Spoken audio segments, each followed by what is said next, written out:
In the ancient land of Umudike, there lived a wicked king named Zafar. He rose to power through blood and fear, and from his first day on the throne, the kingdom lost its peace.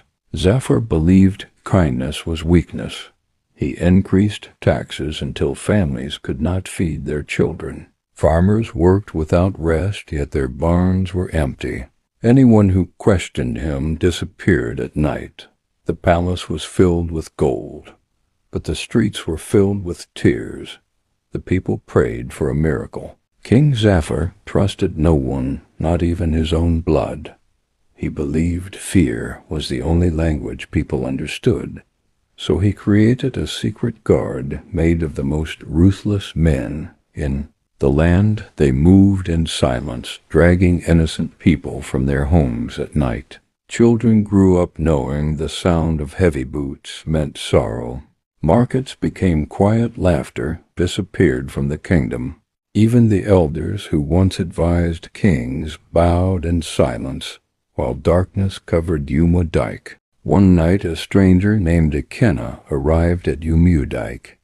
He carried no weapon, but his eyes burned with courage. He moved from village to village, teaching people that no king could own their hearts. He showed farmers and children how to resist, secretly sending messages and planning rebellion. Even some secret guards began to doubt Zafar, and fear shifted into sparks of courage that could ignite the kingdom.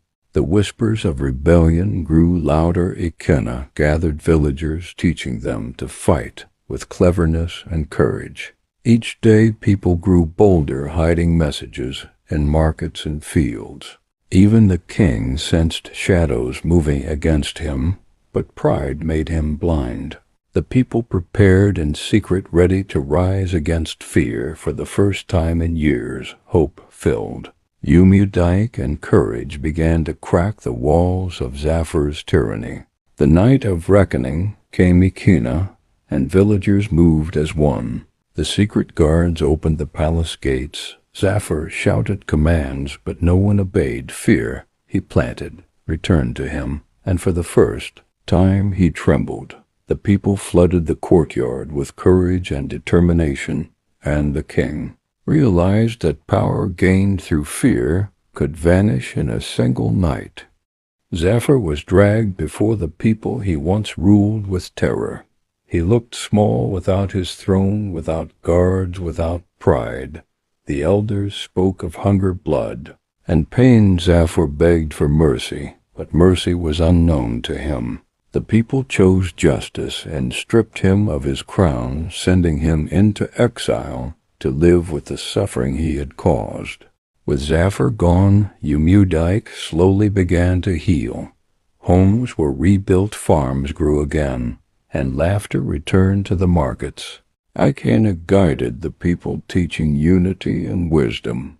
Meanwhile, Zafar wandered alone through harsh lands with no crown, no guards, and no comfort. Hunger and regret became his companions, and each cold night reminded him that cruelty always returns to the one who plants it. Years passed, and a new generation rose in Umudike. Children who once feared soldiers now dreamed without limits. The elders told stories of darkness and courage, so no one would forget. Ikenna refused the throne and chose to serve as a humble guide. The kingdom learned that power belongs to the people, and hope, when protected, can never be destroyed.